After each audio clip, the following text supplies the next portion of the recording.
Welcome. Welcome everyone to Impact 100 London's 2021 grant cycle launch. I'm Erica Wax and I'm the co-founder of Impact 100 London. I'm here with my co-founder, Lani Martin. Hello, everyone. Thank you so much for being here.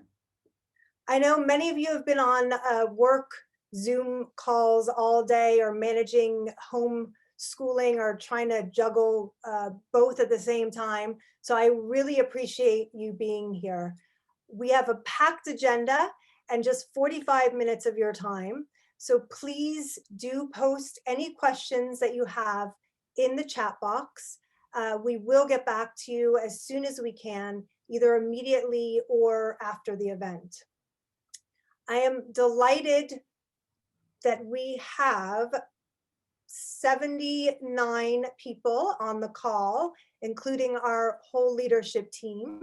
And since we have such a broad range from founding members to those of you who have recently joined us as new members, as well as those of you who are hearing about Impact 100 for the first time, I thought it would be good to start with the need, why we are doing this. Lani will then speak about our model of philanthropy and give us an update on the grant cycle, the grant process that we're in the middle of right now. Then you'll have a chance to hear from some of our founding members. And of course, one of the highlights, we'll be hearing from Rushanara Ali, the MP for Bethnal Green and Bow. And she has extensive experience in the charity sector and also, of course, as a policymaker. So the need. This initiative was driven by the need as we saw it. And really, it's twofold. We were compelled by our passion and commitment to help organizations that support marginalized women and girls in our local community. Historically, these charities have been woefully underfunded, due in large part to austerity measures put in place in 2008. And the pandemic has made their situation even worse. There's a lack of funding coupled with a significant increase for demand for services. At the same time, we were getting the sense, especially in the aftermath of the Grenfell Tower tragedy, that there were many people in our community who wanted to give more strategically, more effectively, to just get more involved in local initiatives and make a bigger difference, but perhaps just didn't have time to do the research and figure out which organizations to give to. They just didn't know where to start. So these are the dual needs our model addresses. Our ultimate goal each year is to award at least one £100,000 grant to a local charity supporting women and girls. And in order to do that, we need members. So our goal tonight is for you to be so inspired to join us in this grant cycle, if you haven't already, and I know many of you have, which is fantastic. We'll post a link in the chat, so it's easy access. But the more members we have, the more funding we can give in grants. I might just interject for a moment, Erica. One of the things, just fundamentally, it's a very simple model. If we recruit 100 members, each of whom donates £1,000, we have £100,000 to grant to a charity in June of this very year. It's that powerful and that simple. And last year we were so pleased. We had 118 members. And then with the benefit of gift aid, we were actually able to grant even more. We had a total of £130,000, which allowed us to give our large grant, our £100,000 grant to the main recipient, which was Women's Trust, and to award each of our two finalists, the Change Foundation and the Girls Network, a £15,000 grant as well, £15,000. Okay, great. So the culmination of our efforts is for our members to be the ones empowered to vote to grant funds to their chosen charity at our annual grant award event. We've put together a short clip of our inaugural grant event, which took place in June of 2020. And I think it showcases so much about what this means, both for our members and for the charity. So we wanted to share it with you tonight.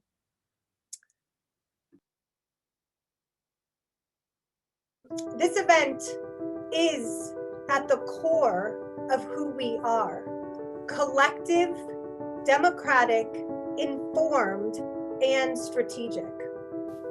So tonight, you will hear directly from our finalists. They are the Change Foundation, the Girls Network, and Women's Trust.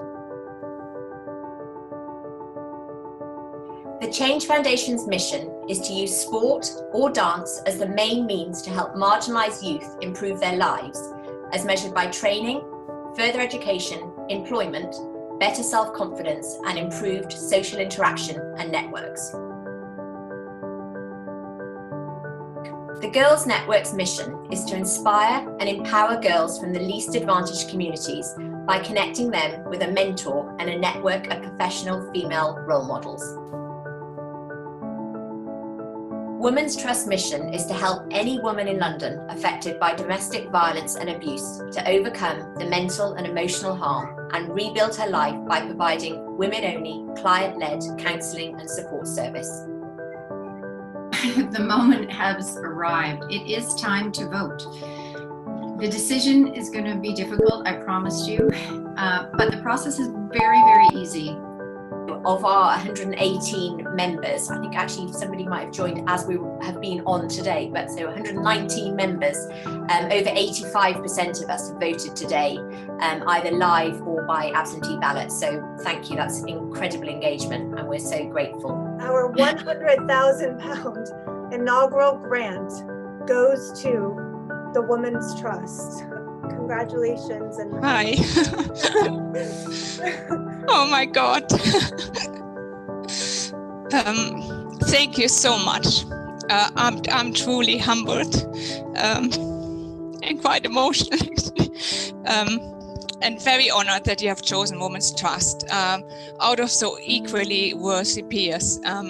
I think the women's sector is working hard individually and really collectively, more so now, and I appreciate this has been really a tough decision. Now from Change Foundation and Charlie from Girls Network, we are in true admiration of the work you do. I would like to sincerely thank you, all the members, for voting for us.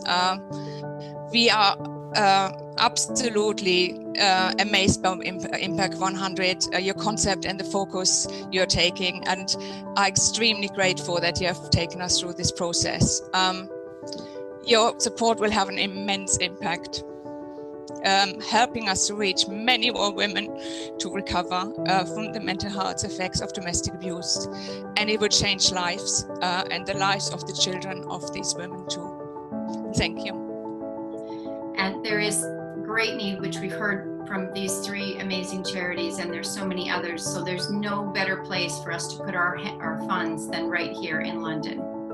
The next cycle will begin shortly.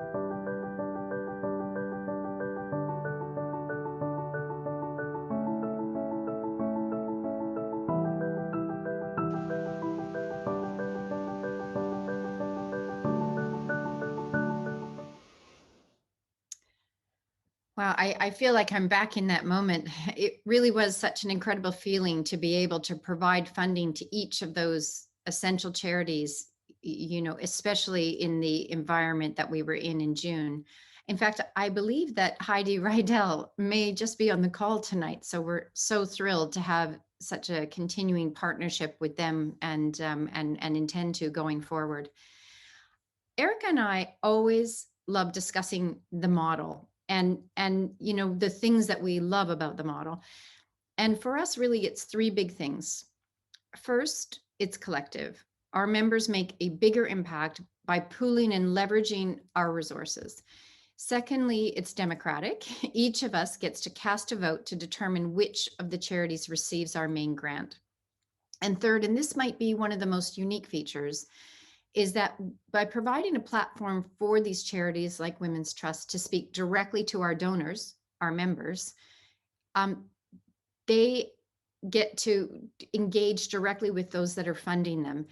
And in turn, our members get to engage directly with the charities. And this can, and in fact, we know it does lead to additional resources.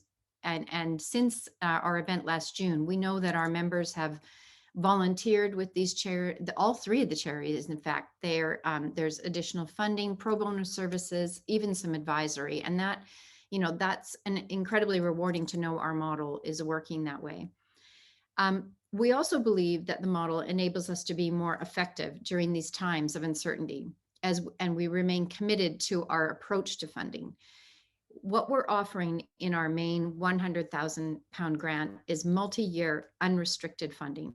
And this is the type of funding that provides these charities with the support now and solid commitments for the years ahead in order to recover and build the resilience that they need.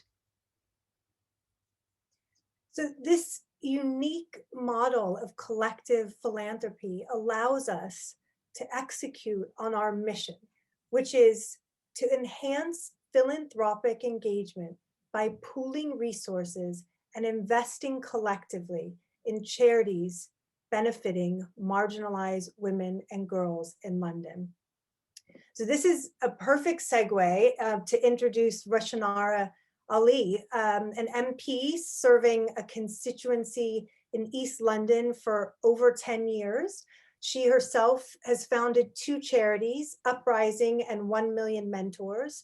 And most recently, she's launched an all-party parliamentary group on philanthropy and social investment with a mission to broaden and deepen philanthropy in the UK. In fact, while we were thinking about and planning our launch back in 2019, Lani and I were privileged to be invited to the launch of Rushanara's all-party parliamentary group in Westminster, and hearing about her mandate reaffirmed our mission at Impact 100 and really what we wanted to do. So we're so pleased that she's here today to talk about all of this. Welcome, Rushanara. I think we probably met 7 or 8 years ago, and I loved being a mentor for Uprising. I met some incredible young people, and yeah, just thank you so much for joining us today. Good evening, Erica and Lani, and all your guests and your team.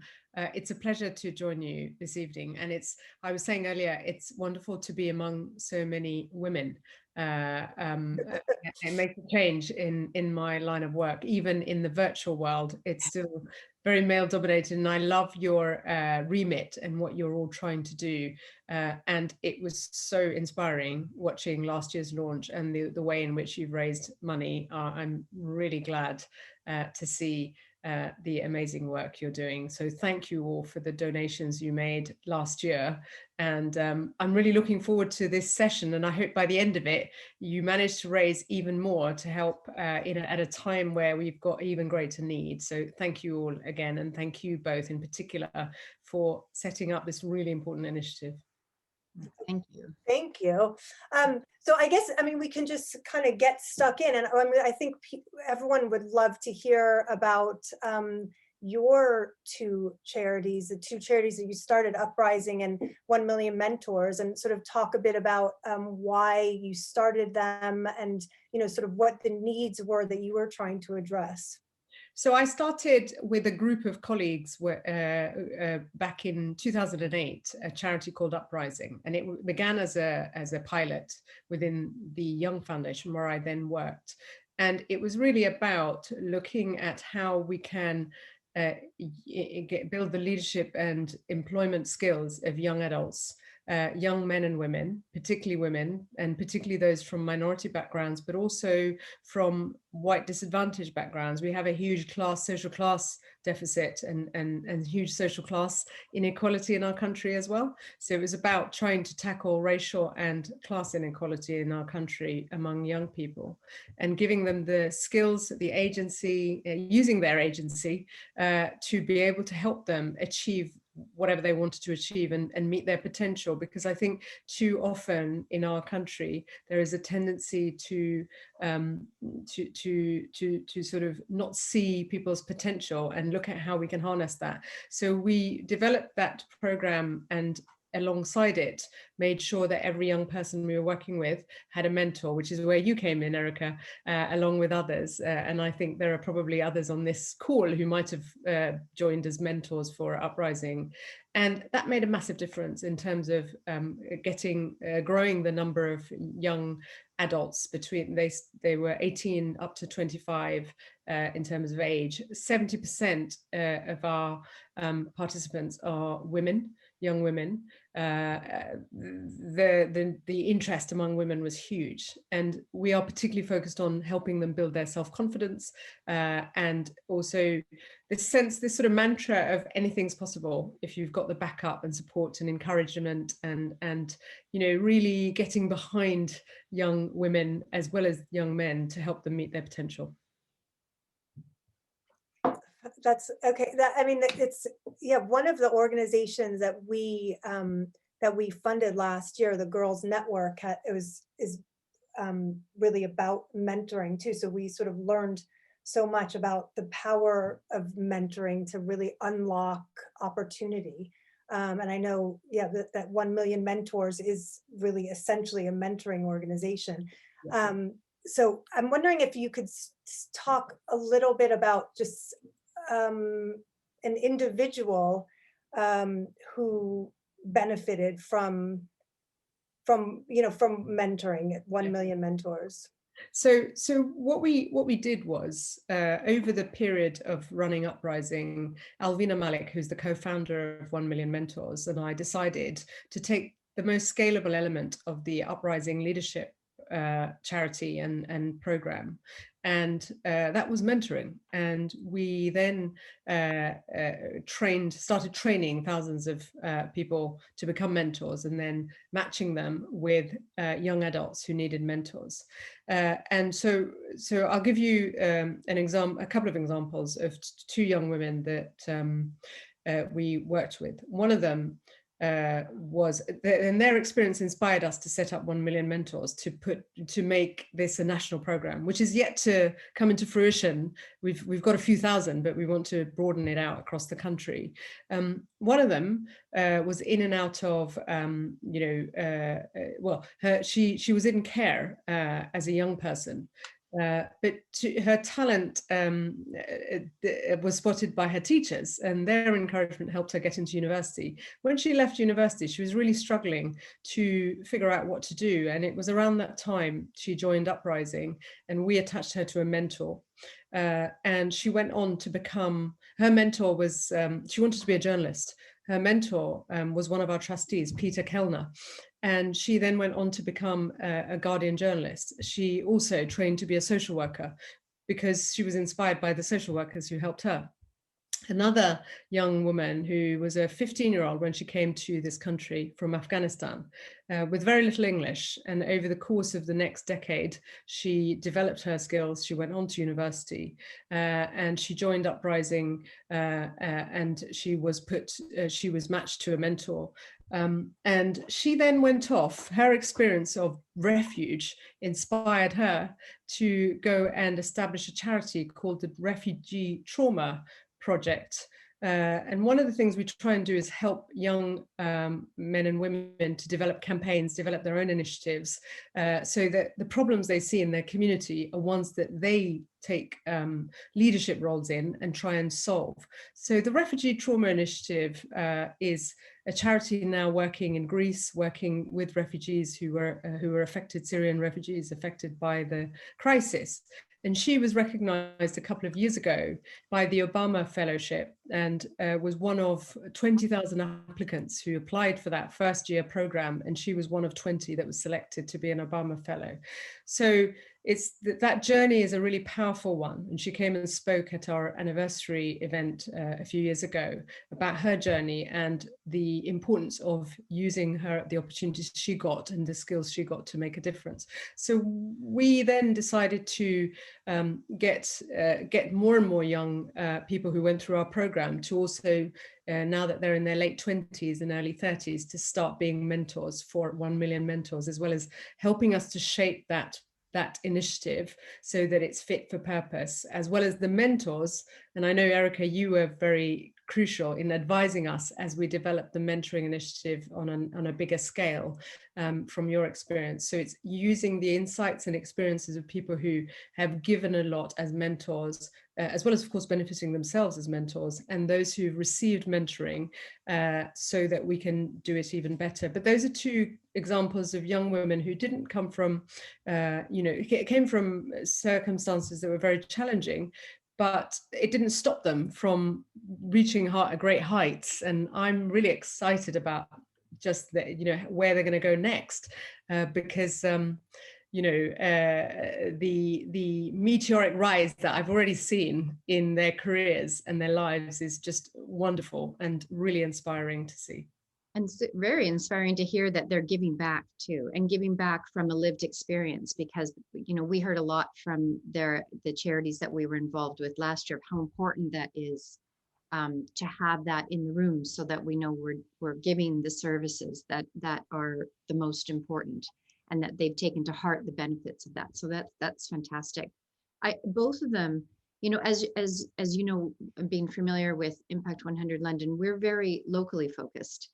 And we have our own reasons for that, with engagement. But you clearly have, even at the beginning, were focused locally when you wanted to start,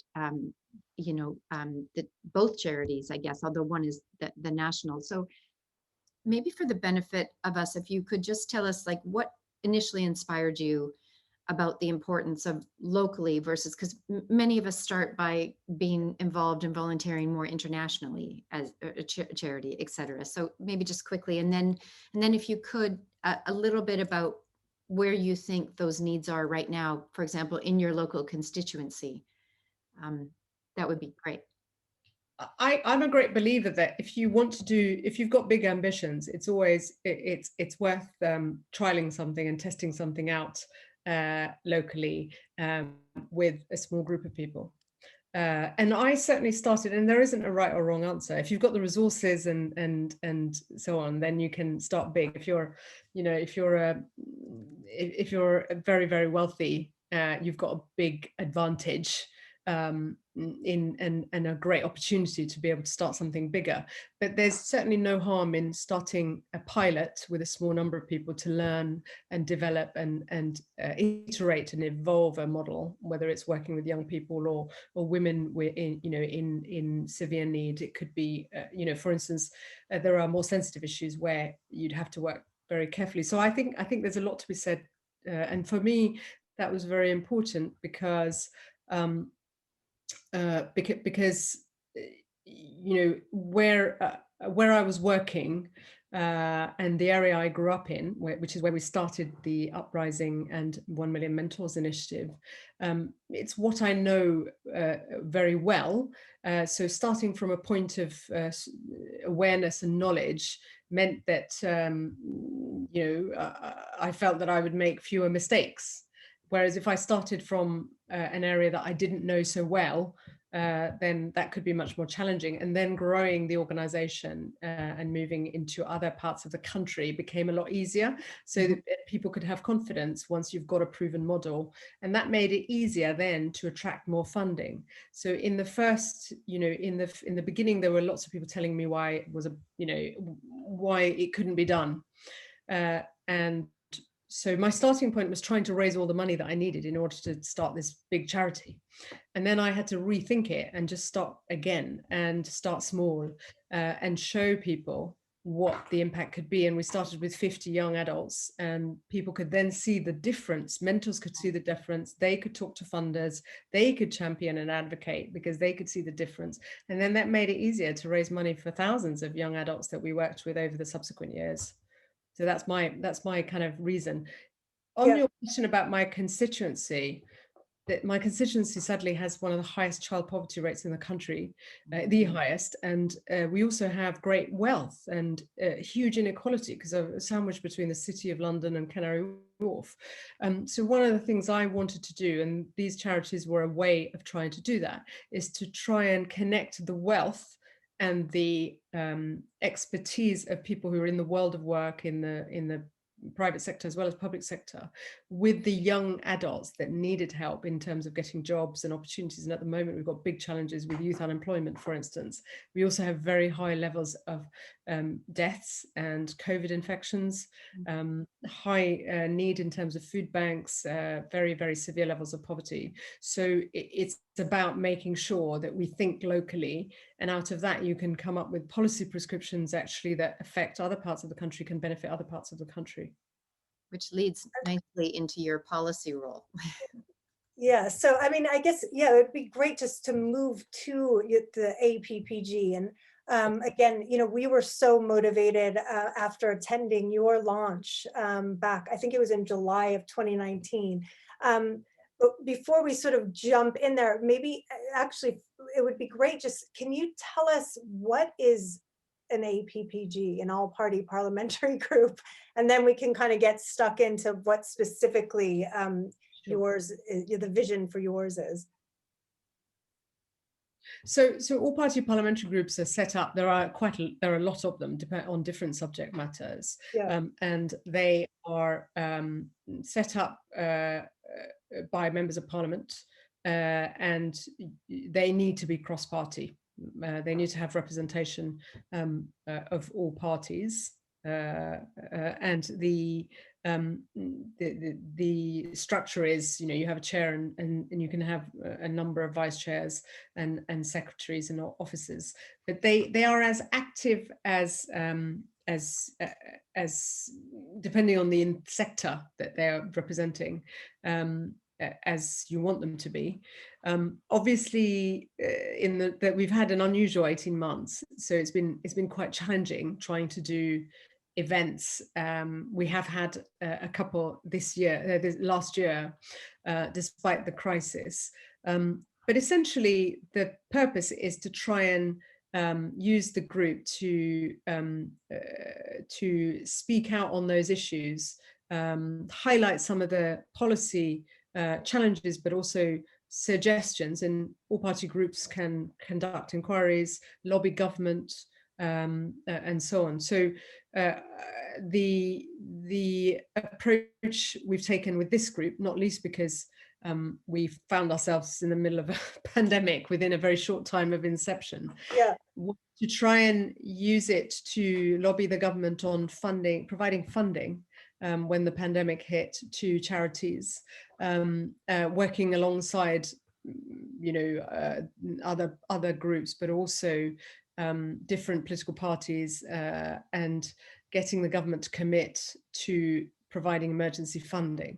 Because at the beginning of the crisis, obviously the government was focused on the medical emergency, and we wanted the government to focus alongside that on this issue, because you have to act quickly to save charities, because they were in the front line and continue to be in the front line.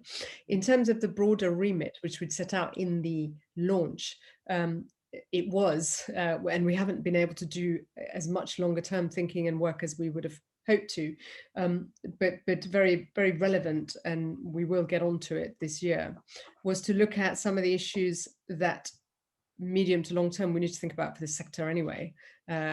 That is about what policy levers and changes are required to encourage more philanthropic giving. So ideas that this group have will be very important. How do we encourage that? What's the role of technology? How can we use technology better? What can we learn from other countries?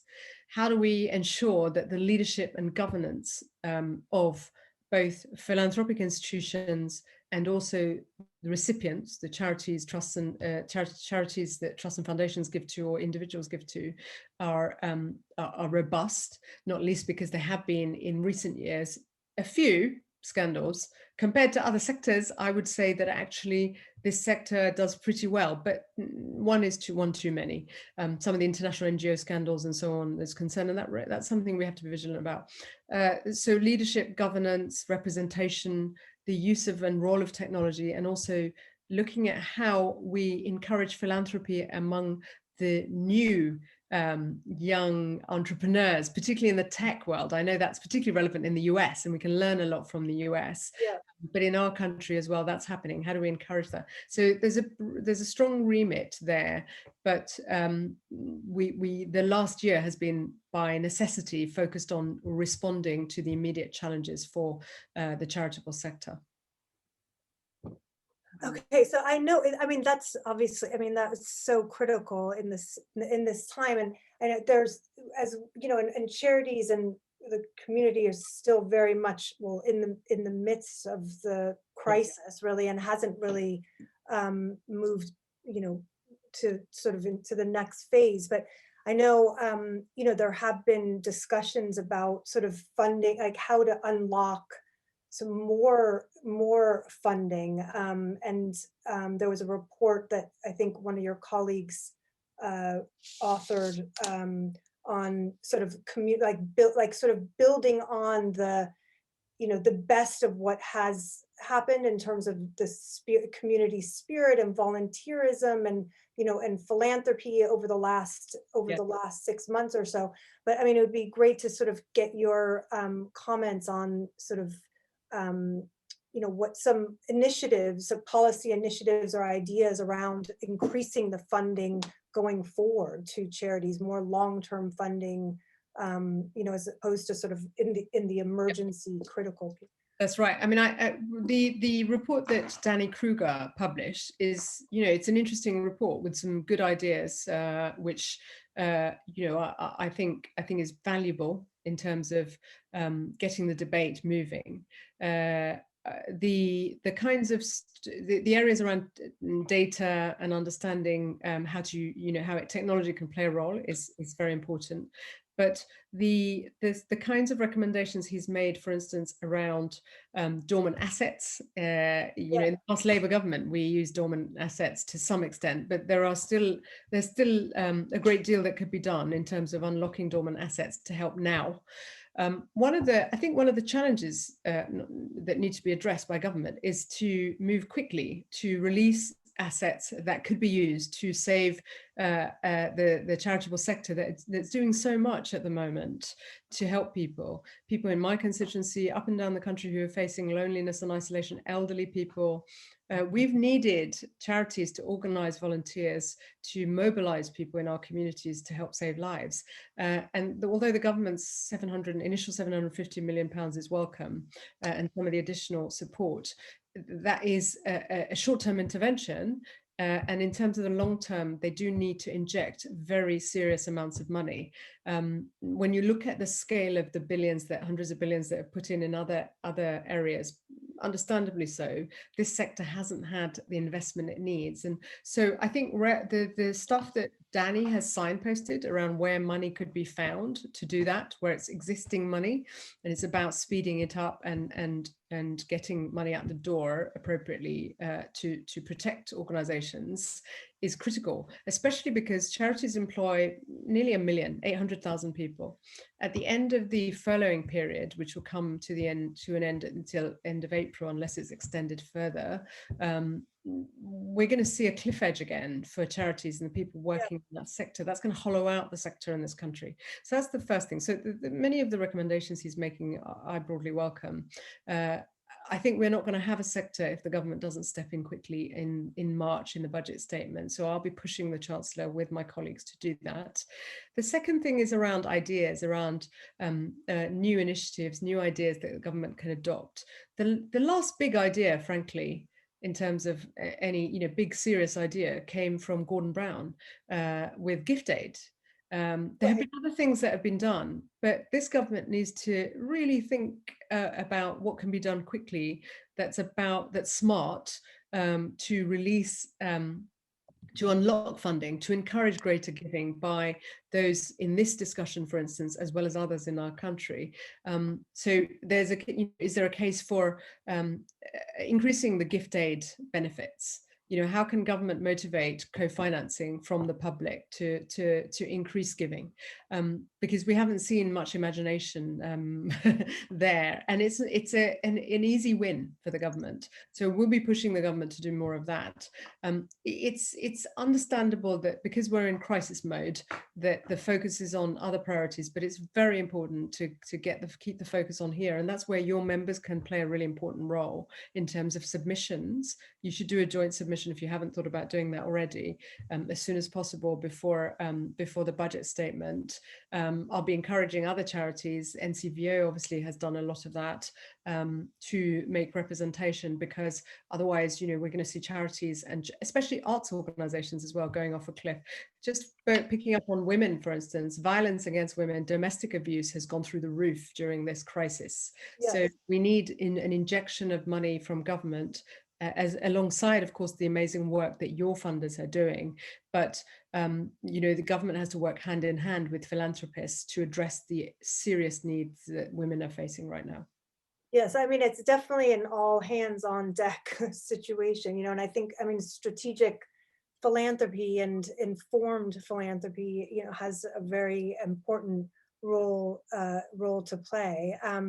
And I mean, we have so many other questions for you, Rushanara, but we're gonna have to conclude, because we just I just want to be mindful of the time and our audience.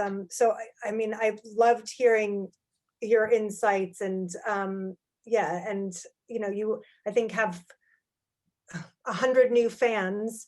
So I will be watching your work, and as in the coming months, and just thank you so much. Well, thank you, and Lani, for inviting me. And once again, I just want to say how heartening it is to see so many people giving, especially in this crisis. I mean, every single day, I am dealing with constituents in serious need, from very extreme life-threatening circumstances to families who are on the breadline because of this crisis through no fault of their own. So, and of course, women who are particularly vulnerable. So what you're doing by giving, and this initiative is so important. And I know that I speak on behalf of so many that have benefited, as well as many of my colleagues, in saying thank you to all of you. Thank you for all the effort, because I know each of you will have your own challenges in living in lockdown with your own families, with your own pressures, giving time to cause like this. So thank you all very much. Thank you, Rushanara. That was really, really helpful and informative. And we hope, I'm sure we've all heard you, and we'll keep doing what we're doing. That's our goal. Thank you very much. Okay. I on that note, let us tell you what we are doing and where we are right now. We are definitely seeing much of what Rushanara mentioned about the need in the various charities, but just a short update on our process and where we are in the grant process. We're actually well on our way in terms of identifying the potential charities for this year's grant awards. We've added 3 new members to the grants team this year. And so it's now comprised of 10 members who are performing the due diligence on behalf of the broader membership. And we spent the last couple of months doing a fulsome review of the organizations that are operating in London to the benefit of women and girls. And that's where I can say, just as Rushanara indicated, we definitely have seen the need and the urgency that many of these organizations are feeling. We identified 10 charities, and we invited them to submit expressions of interest. That was earlier this month. So we are actually now in our second phase of review, as we have received those expressions of interest at this point. And we realize that it's going to be extra challenging this year for both the charities, also for us in terms of really identifying and evaluating risk. We, we know that the past is not the future because of the environment. We know that they're evolving, and in many cases, the charities doing incredible things and evolving their services, et cetera. So our due diligence will rely quite extensively this year on conversations where we'll broaden the range of stakeholders we're talking to a broad range of stakeholders, excuse me, trustees, partners, volunteers, senior management, so that at the end of our due diligence process, once we have our 3 finalists, we'll be providing our members with an executive summary on each of those charities prior to the grant award event, so that they can do their own analysis and their own research, each of you, so that when we're at the event, you then be given an opportunity to hear directly from the finalists, ask them questions based on your research and your knowledge and just your interest, and ultimately to vote for the grant recipient. And one other important thing, and which we think is really unique with this model, is 100% of each of our members' £1,000 contribution to the grant fund will be awarded by our members in June of this year. So it comes very quickly, and that money is going to be, it will definitely be awarded. And so that's a really, really big day. And as you saw from the video, a very exciting day. So as you consider joining us today, we thought it would be helpful for you to hear directly from some of our founding members. Our members are diverse in terms of age, ethnicity, professional background. Some have extensive experience as philanthropists, while others are much more new to giving. And additionally, we have 12 fully sponsored members, and we're very grateful for their involvement. So let's cue this video.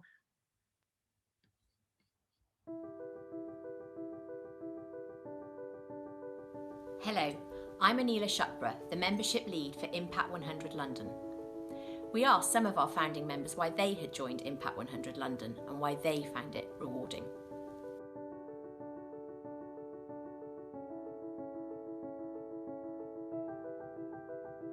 So I decided to support Impact 100 London because it ticked all my boxes. I am really passionate about supporting my own local community. I think that's really important at this period where a lot of charities, especially grassroots charities, are struggling because of the coronavirus.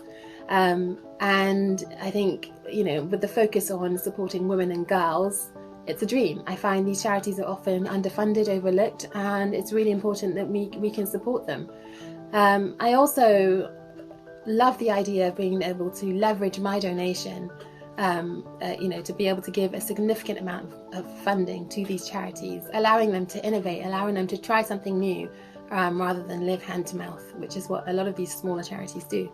The people, the founding members, I have to admit some of them are also extremely good friends, but when you are surrounded, especially in a city like London, where there are several initiatives, in a way you want to be selective. And when the founders, Lani and Erica, approached me and they told me what the business plan was, what they were planning to do, what the focus was, I have to say I actually didn't think about friends taking a great initiative, but I thought about people, business people, that they knew what they were doing, but they were doing it with a lot of passion and enthusiasm. I'm the product of the wise words and support system of women who have encouraged me to be my best self. I'm a true believer that we can be who we want to be, do what we want to do, whatever that may take us. And sometimes we don't always get that message from society to believe in ourselves, to understand that we can do anything we want to. That's why it's so important to me that we recognise our potential and we release our potential in all that we do. So being a founding member of Impact 100 is so important to me because we do just that. We champion organisations that support women to believe in themselves, to be their best self, and to live their best life.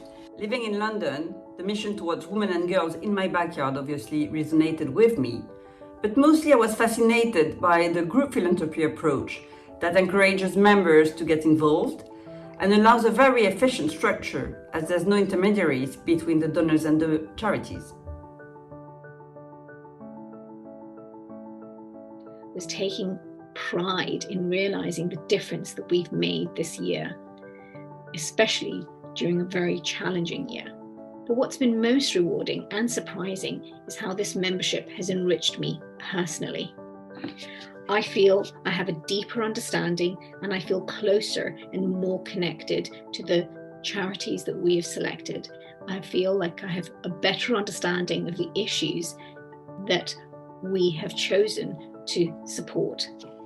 And I definitely feel that I'm a more knowledgeable and confident donor. I've really valued the conversations that I've had with some of the members about what it means to be a responsible donor. First off, I am new to London, and it's been a really great way for me to meet like-minded women who care about the women and girls space and want to do more in it. Second, it's been a great way to discover causes and organizations that I wouldn't have otherwise known and learn about them directly from their staff and the people who benefit from their services. And then third, Impact 100 London has a very innovative giving circle model.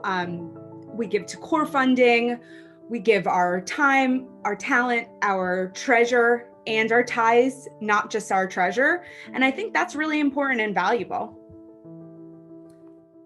I was introduced to the grant committee from the very beginning, focusing on the financial side of the charities we were looking at. And I had the chance to virtually meet some fantastic people, very committed to their mission, and to get to understand their needs and difficulties. I felt so rewarded when those three amazing organizations were presented to our members in June for a final vote.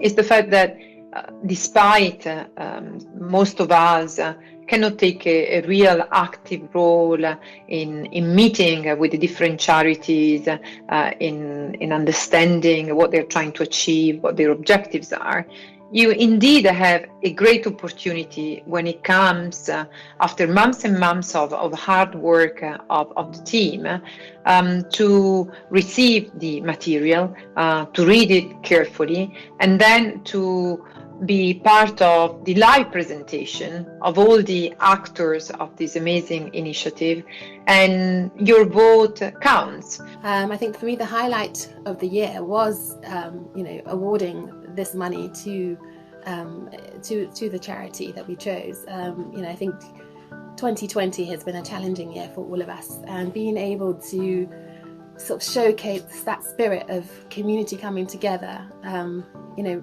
pooling resources and helping those that are most vulnerable during this period, has restored my faith in humanity.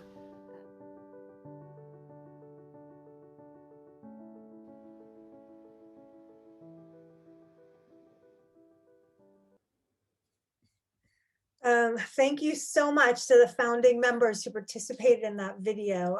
I love, it's just so interesting to hear how each of them has found something different that resonates for them. And I also right now want to thank everyone who has already joined us for the 2021 cycle. As we said up front, our success is entirely dependent on our membership numbers. So it's our goal to have more than 118 members this year, so we can grant more than £130,000.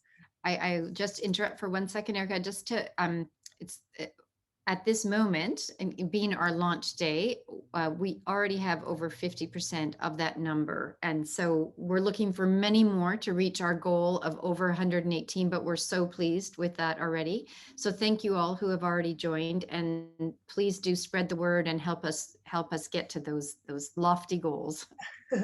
So we welcome everyone, and it would embrace the opportunity to expand our diversity of membership, including more men. We do have a handful, but we would love to have more.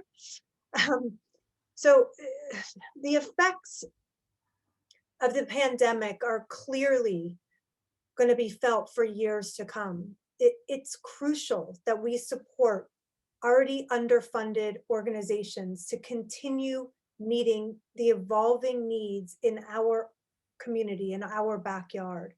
By pooling our funds and resources together, we can make an even bigger difference on the lives of women and girls in London. So please join us. Thank you very much, everyone, for being here today. We're sorry we went a little bit over time, but that was so engaging with Rushanara. So we hope you enjoyed it as much as we did. Thank you. Good night. Good night, everyone.